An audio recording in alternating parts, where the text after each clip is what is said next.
You probably should have listened to me the first 5 times I declined your ridiculous request to hold a wedding on my land.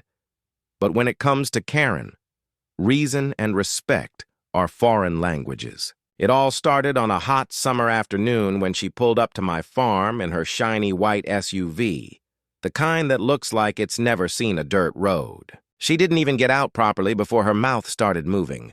"We'll be using this open field for my daughter's wedding," she said like she was announcing royal orders. "No, please. No, may I. Just that entitled tone that could make your blood pressure skyrocket." I stood there wiping my hands on my jeans, half expecting her to laugh and say it was a joke, but she just kept talking, pointing at my barn like she owned the place. "This old barn will have to go, and those hay bales hideous. We'll need space for the arch and the catering tent." I looked around just to make sure I hadn't accidentally wandered into someone else's property. Nope. Still my land.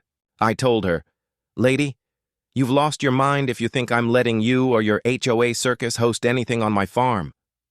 Her face went pale, then red, then pale again, like a bad traffic light. "You don't have a say," she snapped. "This is the most scenic area around, and the HOA already approved it." I laughed so hard I nearly dropped my hat. "Karen, I'm not even in your HOA. This land isn't under your jurisdiction." That's when she leaned in close, perfume strong enough to knock over a horse, and said, "Make the necessary arrangements. The wedding's in 2 weeks. Don't embarrass yourself by being uncooperative." Then she strutted off like she was the queen of the countryside, leaving tire marks on my gravel drive and a cloud of entitlement in the air. I stood there on my porch, watching her drive away, thinking, "Oh, this is going to be fun." I knew she'd try something. People like Karen don't take no for an answer, so I got prepared. I put up bright red "no trespassing" signs all along my fences, installed motion cameras, and warned my farmhands to stay alert. If Karen wanted war, she'd get it, but legally. Every time she saw me afterward, she'd smirk and ask, "So, have you made the arrangements for the wedding yet?" Like she was confirming catering details instead of breaking the law. I'd smile back and say, "Karen, you might want to look up property law before you start sending invitations." Her jaw would tighten every time, but she never stopped. Soon she was walking her tiny dog right up to my property line, talking loudly on her phone about the big farm wedding. It was bait, pure and simple, meant to make me lose my temper. But I didn't. I kept calm and watched her dig her own grave. A few days later, I caught her snapping photos of my barn like she was planning a magazine shoot. I walked over and said, "Karen, if I see that camera aimed at my land again, I'll start charging for every pixel."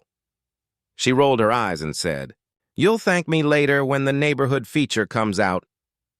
That's when I realized this wasn't just ego, it was delusion. So I played it smart. I added more cameras, double-checked my property lines, and started documenting everything. If she wanted to cross the line, I'd have proof. Then came the morning I'd been waiting for. My phone buzzed with camera alerts, movement detected in the south field. When I checked the feed, I nearly spit out my coffee. Karen's crew was out there setting up tents, chairs, tables, even a ridiculous gold arch that looked like it came from a dollar store fairy tale. I stepped onto my porch, arms crossed, and watched the madness unfold. By noon, cars were rolling in, people in tuxedos and dresses wobbling down my dirt road like they were walking a red carpet. Karen strutted around in her sun hat and headset like she was running a royal gala. I shouted, "Karen, this is trespassing!" She waved her manicured hand like I was background noise. "Relax, you'll thank me after the photo shoot." I clenched my jaw but didn't move.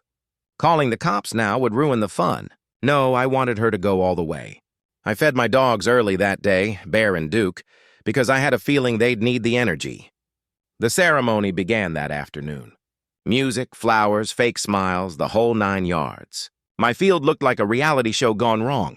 The priest cleared his throat and said the magic words, "You may now kiss the bride." That's when I whistled. From the porch, Bear and Duke exploded forward like thunder with teeth. Guests screamed, chairs flew, champagne spilled. Duke lunged forward and caught the bottom of Karen's designer dress, ripping it straight down the middle. The bride shrieked. The groom tripped, and Karen screamed loud enough to scare the birds out of the sky. I swear it was the most satisfying chaos I'd ever seen.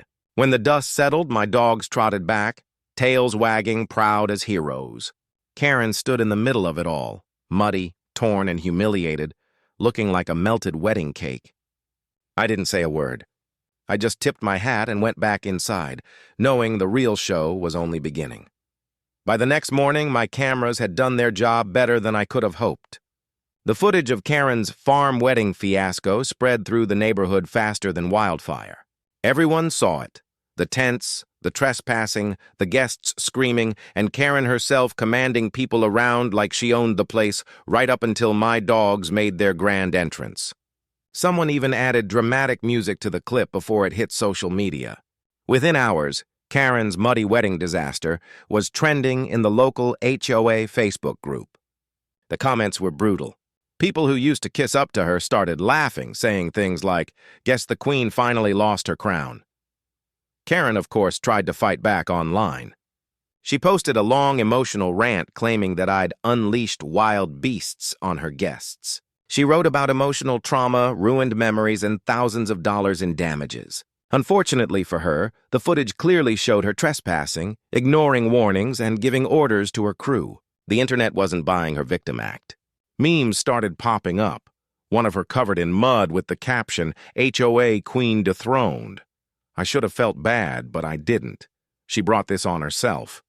Then came the real kicker, a letter from her lawyer. She was suing me for emotional distress and property damage. I actually laughed out loud. Still, I showed up to court ready for anything. When the hearing started, Karen walked in wearing a neck brace and holding a tissue like she was starring in a soap opera.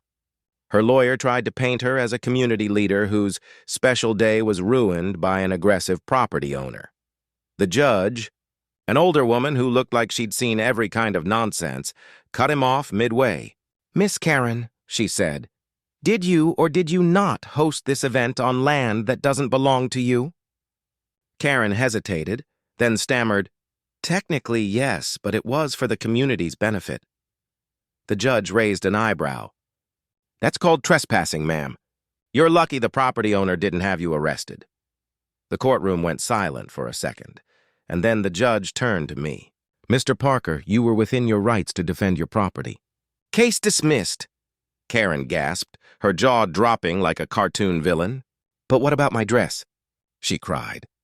The judge didn't even blink. "Maybe next time wear something more appropriate for breaking the law." The whole courtroom burst into laughter. Even the bailiff had to cover his mouth. Karen stormed out in humiliation, muttering about revenge and calling the HOA board. But that didn't go as planned either. Within a week, word spread that the HOA had quietly removed her as chairwoman. No one wanted to deal with her anymore. Her friends stopped inviting her to brunches, and her name became a local punchline. Now, months later, she keeps to herself. Every time my dogs bark, I catch her peeking through her curtains like she's reliving that wedding day. Maybe she's finally learned what no trespassing means. As for me, I still have the footage saved, partly for the laughs, partly as a reminder that some people only understand boundaries when the law, and a couple of big dogs, spell it out for them. The end.